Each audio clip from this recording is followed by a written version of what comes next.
Então, pois é, Spinoza ele tá se comparando então a um moribundo, uma pessoa que está em estágio terminal e precisa desse remédio. E aqui é muito interessante, gente, porque ele usa a palavra remédio, né? Esse remédio que ele está buscando, e ele usa a palavra, depois ele usa um termo aqui muito interessante, máximas forças. E usa também esperança, novamente, aqui aparece, né? Então, o remédio que ele está buscando, ele vai buscar isso com as máximas forças que ele tem. Essas máximas forças, elas se remetem a um termo que Spinoza vai elaborar ao longo da sua filosofia, do seu pensamento, que é um termo chamado de conatos. Conatos, o que Spinoza vai dizer que tudo que existe na natureza tem conatos.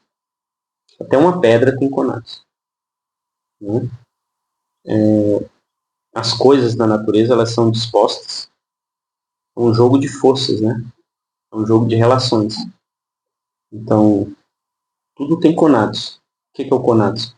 O conatos é essa vontade, né, de determinada das coisas de quererem permanecer existindo.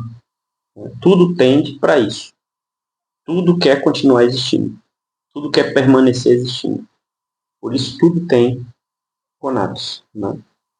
E quando ele fala que vai buscar isso com as máximas forças, é justamente o conatos que ele está dizendo. Ele está dizendo, olha, eu quero esse remédio. Por quê? Eu preciso desse remédio. Porque aquilo que eu acreditava, aquilo que eu colocava as forças para eu existir, aquilo que me dava uma determinação da existência, já não serve mais.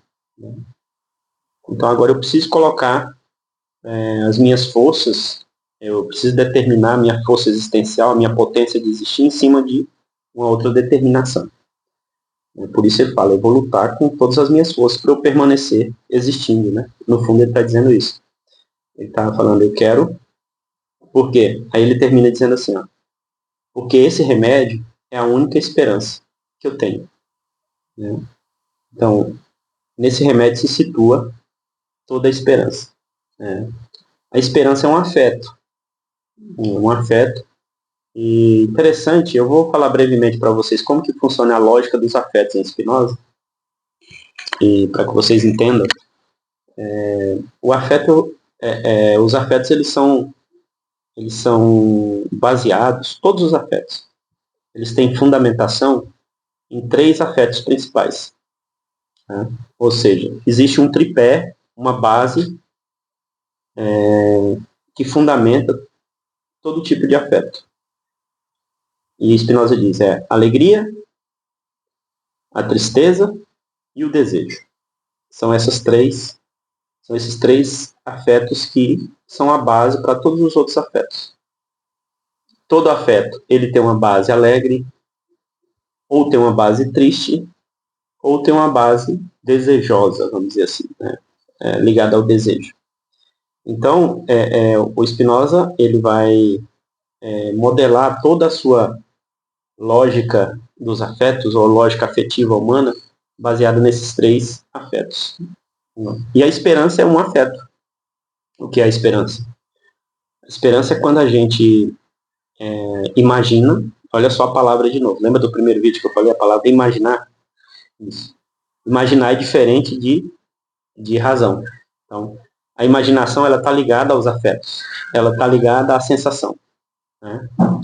Ela está ligada à vida afetiva, aquilo que a gente sente, que é aquilo que a gente é atingido a todo momento, né? Tudo aquilo que vai nos atingindo, a imaginação vai funcionando, vamos dizer assim, a partir desses choques, daquilo que vai nos atingindo. Então, os afetos, eles têm essas bases, essas três bases. A esperança é um afeto. Quando eu imagino que algo no futuro vai ser bom para mim, por exemplo, vamos dizer que eu quero passar na prova do Enem em novembro. Nós estamos em janeiro, né? Aí, novembro ainda falta ainda alguns meses para chegar. Não chegou ainda, é futuro. Eu imagino que eu vou passar na prova do Enem. Isso me dá uma alegria. Portanto, a esperança, ela causa alegria na pessoa. Isso me dá uma alegria no momento presente, agora, né? Então, algo no futuro pode me afetar no presente. Olha só o que a imaginação é capaz de fazer, né? Algo que nem aconteceu pode me afetar no presente. Então, esse é o poder da imaginação, né? Esse é o poder afetivo que a imaginação carrega. O poder de transformar a forma, a, a vida da pessoa, as reações que a pessoa tem, o jeito que a pessoa age, mesmo em uma coisa que nunca aconteceu. Então eu imagino que em novembro eu vou passar na prova do Enem, sei lá se é novembro, estou imaginando aqui. Então, eu imagino que vou passar, isso me dá uma alegria agora, no presente. Então, o que é a esperança? A esperança é uma alegria, mas uma identificação de causa que eu tenho no futuro. Qual é a causa que a minha imaginação está falando para mim? A imaginação está falando, você está alegre agora porque você vai passar na prova em novembro do Enem. Então não aconteceu ainda, mas ele já está me dando esse contentamento, né? Então o afeto, ele é capaz o afeto de esperança, ele é capaz de fazer isso, né? Então a base da esperança é a alegria. Então, é a alegria mais uma identificação de causa no futuro, ou pode ser no passado também. Eu posso imaginar algo do passado e me dar uma alegria também no presente, né? Então, o passado. O contrário da esperança é o medo. Então, eu imaginar uma coisa no futuro e eu imagino que eu não vou passar na prova do Enem. Isso me dá uma tristeza no presente, né? Então, o medo é o contrário da esperança. O medo é uma tristeza. A esperança é uma alegria, né? Então, vejam que a base ou é tristeza, ou é alegria, ou é desejo. Um exemplo de afeto e de desejo foi o que eu falei no vídeo passado. A ambição. A ambição é um afeto ligado ao desejo. Ele não tem relação com a alegria e nem com a tristeza. Ele é desejoso. Por exemplo, quando eu falei que quando a gente deseja uma coisa e a gente quer lutar por aquela coisa, a gente se submete àquela coisa e depois a gente tenta dominar aquela coisa, né? A ambição está muito ligada a isso. A ambição é um afeto ligado à economia. Já a esperança e o medo são afetos ligados à política, principalmente. Os políticos e a política, ela trabalha com medo e com esperança, da mesma forma que a religião também trabalha com medo e com esperança, né? Então são afetos que estão ligados diretamente a uma forma de vida que podem determinar a forma de vida também, né? Então, vejam só, Spinoza, ele está dizendo aqui nesse parágrafo que, se comparando, eu fiz esse parênteses aí da vida dos afetos de Spinoza, e aí, em relação aos afetos, à medida que a imaginação vai viajando, vai se complexificando as coisas, mais afetos vão surgindo. Um afeto pode misturar com outro e etc, né? Então, a base é sempre a alegria, a tristeza ou desejo. Aí se é inveja, se é medo, se é ódio, se é tristeza, vamos dizer assim, se a pessoa é invejosa, se ela tem calúnia, e aí vai, tem todo tipo de afeto. Então, todos os afetos, eles são derivados ou da alegria, ou da tristeza, ou do desejo. Entendeu? Voltando aqui, só para situar a esperança, né? Então, o Spinoza está falando, eu estou buscando isso, esse remédio, porque nesse remédio eu deposito toda a minha esperança, ou seja, ele ainda não sabe como buscar, mas ele deposita nesse remédio todas as esperanças que ele tem, porque aquilo que ele sentia de alegria anteriormente já não satisfaz mais a ele, né? Então ele precisa desse remédio para que ele volte a ter essa potência de vida. Ele renova essa potência de vida, só que agora de forma diferente, não de forma muito fútil, passageira, superficial, mas uma potência de vida que alegre constantemente a sua vida, né? Também não é uma alegria boba, né? Que a honra, que a riqueza, que o prazer te dão, mas uma alegria constante, né? Uma alegria intelectual, vamos dizer assim. Né? Aí ele continua dizendo: todas as coisas, porém, que o vulgo segue, não somente não conferem remédio algum para a conservação de nosso ser, mas também a impedem e frequentemente são causa de morte daqueles que as possuem. E, por assim dizer, sempre causa de morte daqueles que por elas são possuídos. Olha só o que Spinoza está dizendo. O vulgo são as pessoas. O vulgo vem de vulgar. Né? O vulgo é a expressão que é usada para determinar a galerona, vamos dizer assim, o povão. Né? Então, o vulgo necessariamente, ou seja, a maioria, a galerona, eles buscam prazer, honra e riqueza, né? Glória. E só que isso, o prazer, o remédio que elas dão, não é um remédio que aumenta o nosso conatos, que aumenta a nossa conservação do seu. Conservação do seu conatos. Né? Ou seja, não aumenta a nossa potência de vida, a nossa vontade de viver. Elas não oferecem isso. Apesar de ser prazeroso, né? Apesar de ser gostoso, apesar de ser bom, ser rico, ter prazer, apesar de ser respeitado, ter honra, ter glória, etc. Né? Mas são coisas que não oferecem um remédio duradouro, uma satisfação duradoura. Né? Ou seja, que aumenta a nossa potência de vida realmente. Que eu me sinta realmente potente. Né? Isso que é a conclusão que ele chega. Né? E além de não aumentar a nossa potência de vida, é causa de morte para aquelas pessoas que se deixam possuir completamente por essas coisas. Né? Ou seja, essas pessoas que se deixam dominar pelo desejo, ou pelo prazer, pela honra e pela riqueza, elas frequentemente se destroem. Né? Se destroem. Ou a gente vê vários exemplos aí, não precisa nem a gente ir longe, não. As famílias aí de vocês devem perceber a relação que eu já falei dos famosos, né, dos influencers e etc. Né? Essa ideia de que para buscar honra, para buscar like, o que é o like? O like é a honra, o like é a glória, é a fama. Então, para buscar like, para buscar isso, eles se submetem, deixam de ser eles mesmos, né? Criam uma caricatura, um personagem, etc. Isso prejudica muito a vida psicológica, né, da pessoa. Spinoza já disse isso aqui. Né? E as pessoas que se deixam imbuir por isso, quanto mais honra ela tem, mais ela quer. Quanto mais dinheiro ela tem, mais ela quer. O prazer também, a mesma coisa, quando você exagera a questão do prazer. Se você vai comer uma comida boa e você começa a comer aquela comida desenfreadamente, você vai morrer de gordura, vai entupir as suas veias, você vai, né, digamos, você gosta muito de comer um determinado tipo de comida, mas se você comer demais, ela vai te fazer mal, e você vai te prejudicar a sua saúde, né, vai prejudicar a sua saúde. Então, Spinoza está dizendo, as pessoas que se deixam ser possuídas por isso, frequentemente elas são destruídas, né, elas morrem por conta disso, né.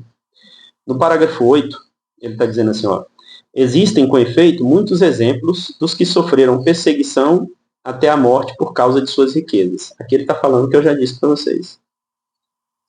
E também dos que, para acumular recursos, expuseram-se a tantos perigos que, por fim, pagaram com a vida a pena de sua estultícia. Nem são poucos os exemplos dos que, para conseguir honra ou defendê-la, sofreram miseravelmente. E a gente vê isso constantemente.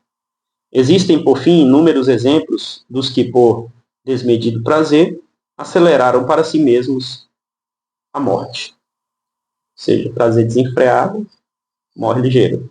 Né? Aí o parágrafo 9. Hein? Gente, é muito interessante isso aqui, porque... E tem um perigo aqui. Eu quero alertar vocês, né? Tem um perigo da gente levar isso tudo aqui para um lado muito moralista. Vocês acharem que o Spinoza está proibindo a pessoa de de curtir a vida, de aproveitar a riqueza, de aproveitar... Não é isso não, tá? Então, cuidado, cuidado.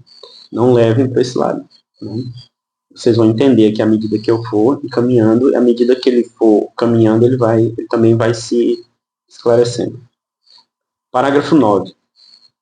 Ademais, tais males pareciam originar-se do fato de que toda felicidade ou infelicidade está situada apenas no seguinte, a saber, na qualidade do objeto ao qual aderimos por amor. Ou seja, a maldade ou o mal que isso que vai nos acometer, vamos dizer assim, vai depender muito daquilo que nós vamos buscar. A qualidade ele diz aqui, ó, na qualidade do objeto ao qual aderimos por amor. Ou seja, aquilo que eu me apaixonar é o que vai me tornar feliz ou vai me destruir. Né?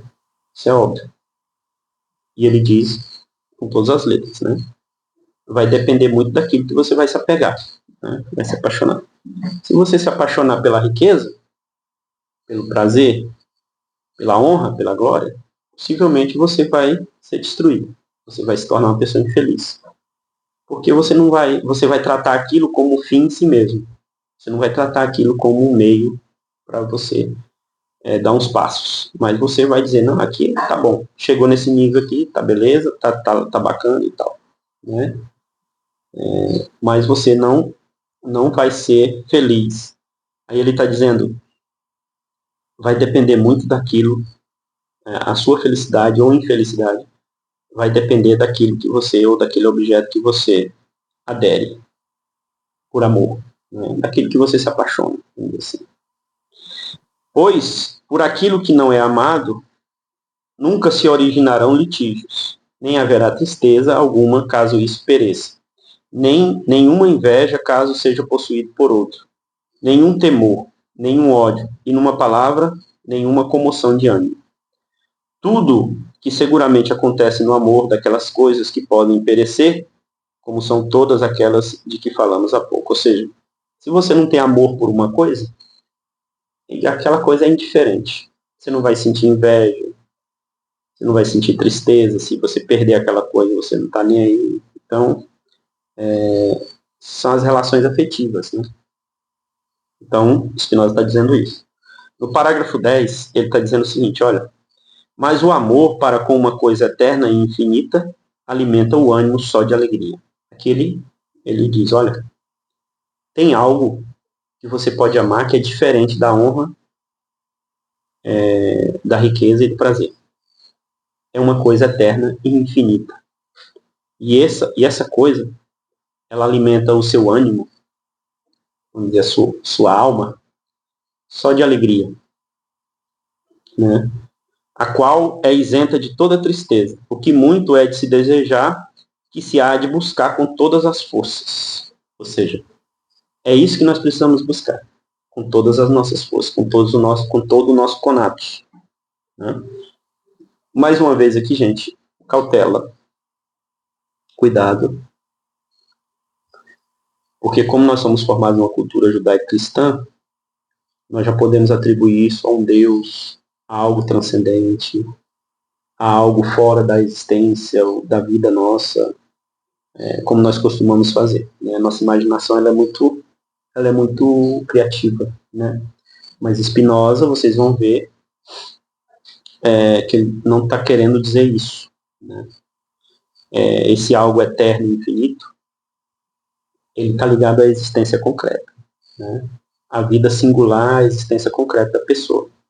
Ele não está falando para você buscar algo fora da vida, não, tá? Fora da realidade. Depois nós vamos entrar mais a fundo nessas questões. Então, ele está dizendo, essa coisa eterna e infinita que a gente deve buscar, ela alimenta o nosso ânimo, a nossa ânima, a nossa alma, de alegria, né? E é uma alegria diferente daquela alegria que é dada pela honra, pela riqueza e pelo prazer, né? E nós devemos buscar essa alegria, essa coisa eterna e infinita, com a máxima força que nós tivermos, né? Com todas as forças que nós tivermos. Mas, em verdade, ele continua dizendo, não sem razão usei essas palavras, desde que pudesse ser seriamente deliberar. Pois, conquanto eu percebesse essas coisas com a mente de maneira tão clara, no entanto, eu não podia por isso depor de toda avareza, prazer e glória. Olha só, a humildade, não humildade, porque a humildade é uma coisa triste para Spinoza, mas olha só o que Spinoza está nos falando. Apesar de eu saber que eu precisaria buscar essa coisa eterna e infinita, que é muito mais prazerosa, dá uma alegria muito mais constante, dá uma fruição muito melhor, e traz uma felicidade verdadeira, e não tira a minha autenticidade de vida, apesar disso, né, eu sei, né, e eu não podia, e eu não posso deixar de lado avareza, prazer e glória. Né?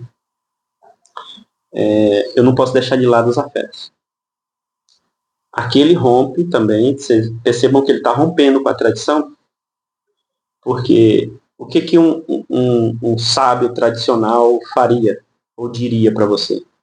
Você precisa se isolar de todo mundo, você precisa deixar os prazeres da vida, as honras, as riquezas, se isolar, viver a pobreza e etc. Se isolar de todo mundo para que você se aperfeiçoe, né? Para que você se torne um ser mais elevado e etc. Spinoza não está dizendo isso. Olha o que ele acabou de dizer. Ele está dizendo, mesmo sabendo que existe esse algo mais interessante, eu não tem como eu deixar de lado os afetos. Não tem como eu deixar de lado a avareza, o prazer e a glória. E agora, o que eu faço? Né? Porque Spinoza sabe que a nossa razão é limitada.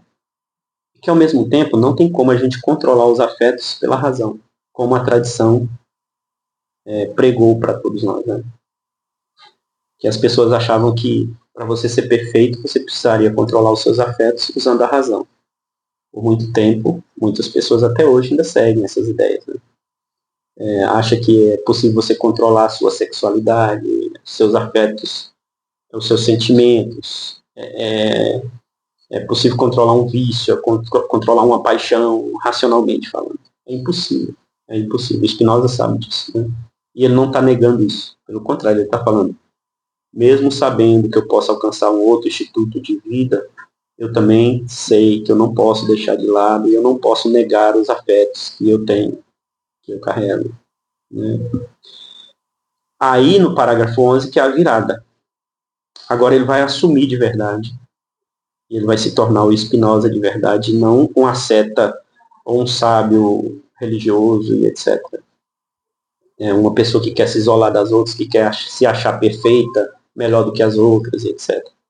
Agora ele vai se mostrar, né? Ou ele vai mostrar, olha, porque o pensamento de Spinoza está muito ligado à prática de vida, da vida como ela é de verdade. O Nietzsche vai compreender isso muito bem, né? O Nietzsche, quando ele fala do humano demasiado humano, né?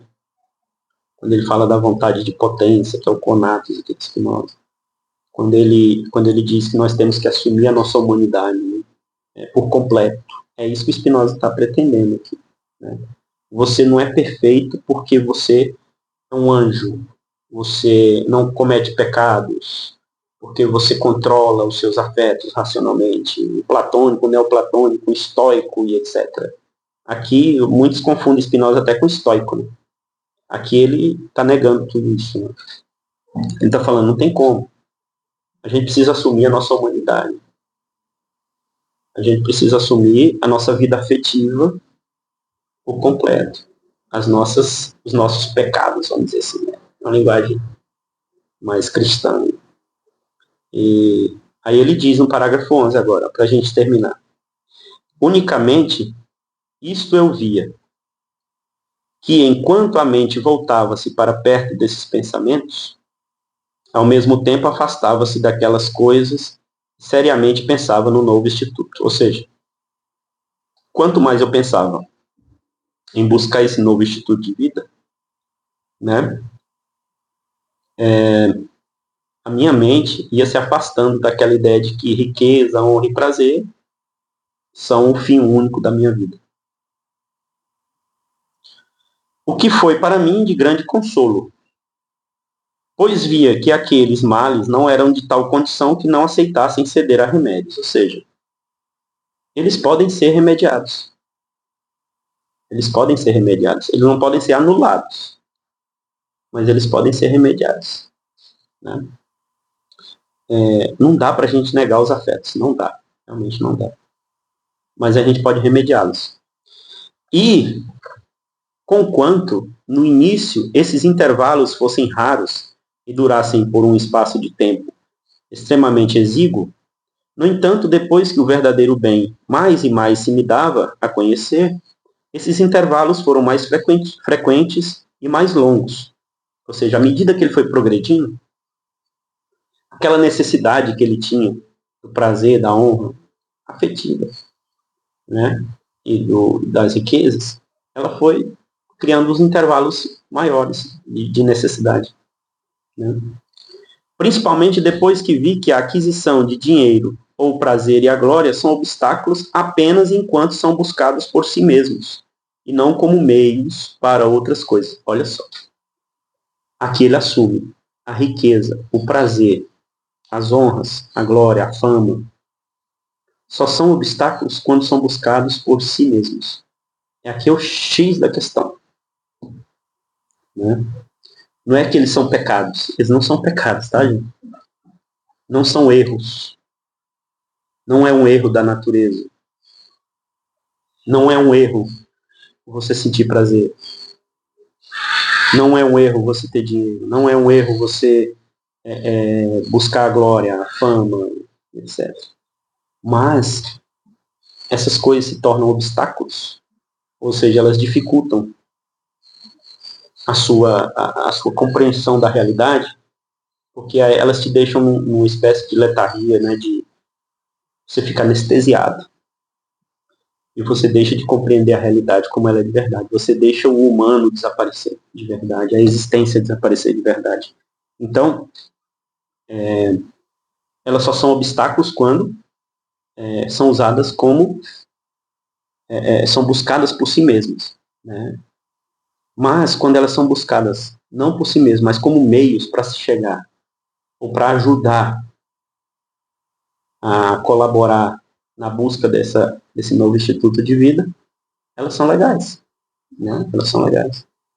Aí ele termina dizendo assim, ó, mas, em verdade, se são buscadas como meios, então terão moderação e não obstarão nem um pouco, mas sim, ao contrário, muito conduzirão ao fim pelo qual são buscados, como mostraremos no seu devido lugar. Onde é o devido lugar que ele vai mostrar? Lá na ética. Ele vai mostrar, ele vai elaborar isso aí lá na ética. Né? Como que a gente faz para utilizar a razão. A razão vai ser importante nesse aspecto. Porque para o Spinoza a razão não é o suprassumo do conhecimento, não é o conhecimento racional. O conhecimento para o Spinoza é afeto. É interessante isso aqui. Né? É diferente da tradição também.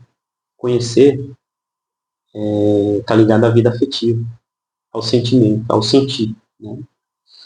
Então, a razão ela é importante por quê? Porque ela pode te auxiliar, porque a razão não erra, ela pode te auxiliar no entendimento da sua vida afetiva, né? No jogo, no funcionamento, na lógica, como que ela pode te ajudar na busca das coisas eternas e infinitas, vamos dizer assim, usar uma palavra bem spinozana aqui, que não é nada de transcendente, que não é nada fora da realidade, que não é nenhuma viagem, que é a vida completa, que é o entendimento completo da vida.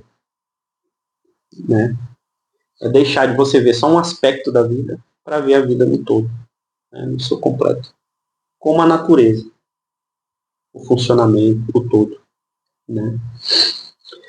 Então, a gente termina aqui no parágrafo 11, e aqui Spinoza então faz a virada. Né? Aqui a gente viu que ele deixou de ser uma seta, um místico, vamos dizer assim, um sábio tradicional, que é aquele que se isola de todo mundo, que quer, eu sei mais do que você, então eu vou me isolar aqui no meio do mato, porque vocês são todos bobos, vocês são, vamos dizer assim, incompletos, e eu quero aperfeiçoar o meu conhecimento, então eu vou me isolar como um monge, como alguma coisa, para eu me aperfeiçoar, para depois vocês são réis mortais, né? Então, não é assim que o Spinoza está vendo, né? Spinoza está vendo, é o contrário. Olha só, se o conhecimento é afeto, se a vida afetiva está ligada a afeto, se o conhecimento está ligado à relação afetiva, então são as relações afetivas que vão te dar conhecimento, que vão aumentar sua potência de vida. São as relações afetivas que vão fazer com que suas ideias aumentem, sua potência de vida mental, sua potência de vida corporal, tudo isso se torne muito mais elaborado, né? Todo o progresso. Então, aqui tem uma coisa interessante, né? O sábio, o verdadeiro sábio para o Spinoza não é aquele tradicional que vai lá e se isola no mato, na cabana, ou que se afasta das pessoas porque as pessoas são inferiores a ele, etc. São burras e ele é um inteligente, sabe tudo. Ou está se aperfeiçoando para chegar no nível elevado, etc. Né? O sábio é aquele que é capaz de se adaptar, né? É aquele que é capaz de se adaptar. Tem uma palavrinha que eu acho que eu esqueci de falar ela para vocês. O sábio é aquele que ele é capaz de receber múltiplos afetos ao mesmo tempo e é capaz de resistir a eles, não morrer, não se escandalizar, não julgar moralmente o outro. Isso é bom, isso é mal. A partir de quê? Né? Ele vai utilizar aquilo que é útil para aumento de sua potência. Ele não está julgando as coisas a partir de um critério moral. Né? Isso é bom, isso é mal, então eu vou ter que fazer isso porque isso é bom, vou fazer aquilo porque não vou fazer aquilo porque aquilo é mal. Não. Se for útil, tudo bem. Né? É a palavrinha útil que aparece aqui, eu não sei se eu citei para vocês. Né? Aparece aqui no parágrafo. Deixa eu ver aqui. No parágrafo. Parágrafo 6. O que seria mais útil, mas eu falei para vocês. Né? Então, aqui o surgimento da ética de Spinoza começa a elaboração da ética de Spinoza, e essa palavra, a utilidade, é muito interessante, o útil. Então, não é o critério externo que vai me dizer o que é bom, o que é mal, o que é perfeito, o que é imperfeito. Mas é aquilo que eu vou fazer, utilizar para aumento da minha potência, no meu conatos. Né? Eu vou tentar fazer isso. Né? Eu vou tentar elaborar esse critério. Não é algo que vai me dizer o que é bom ou o que é mal. Né? Então, começa aqui o resquício da ética de Spinoza, o primeiro resquício. Né? Então, a gente termina aqui no parágrafo 11. Né? É interessante essa analogia que eu fiz para vocês do sábio. Então, o sábio para o Spinoza é justamente o sábio que o sábio é aquele que vive na muvuca. É aquele que vive o jogo, a tensão o tempo todo ali do jogo afetivo.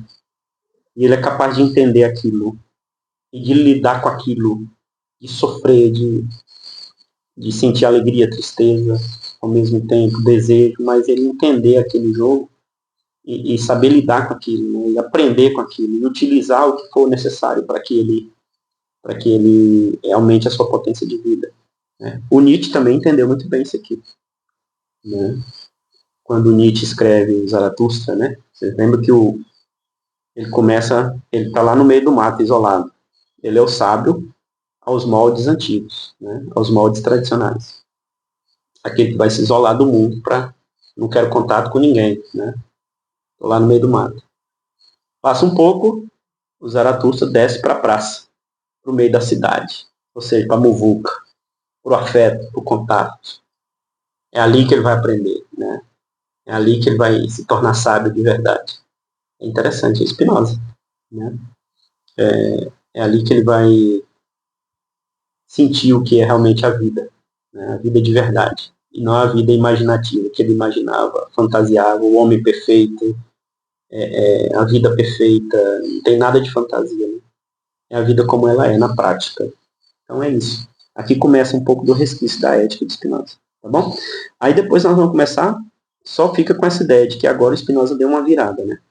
A gente, para alcançar esse novo instituto de vida, a gente não pode fazer como fizeram até então, que era o quê? Negar a vida afetiva. Nós temos que assumir a nossa vida afetiva e entendê-la, né? Principalmente entendê-la, e usar os afetos como meios e não como fim. Ou seja, usar o que é útil, né? Se a gente for usar como meio, bacana, vai servir.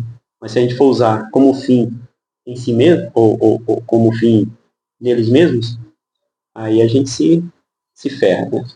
Então, fiquem com essa ideia para a gente continuar depois. Lembre que ele deu essa virada de chave aqui. Um abraço. E se inscreva no canal, tá? E também depois eu vou divulgar o site, que a gente tem um grupo de estudo. Eu criei um site também, chama heren.com.br. H-E-R-E-M, heren.com.br. Vocês quiserem entrar lá depois e se inscreverem também no nosso grupo de estudo, todos serão bem-vindos lá.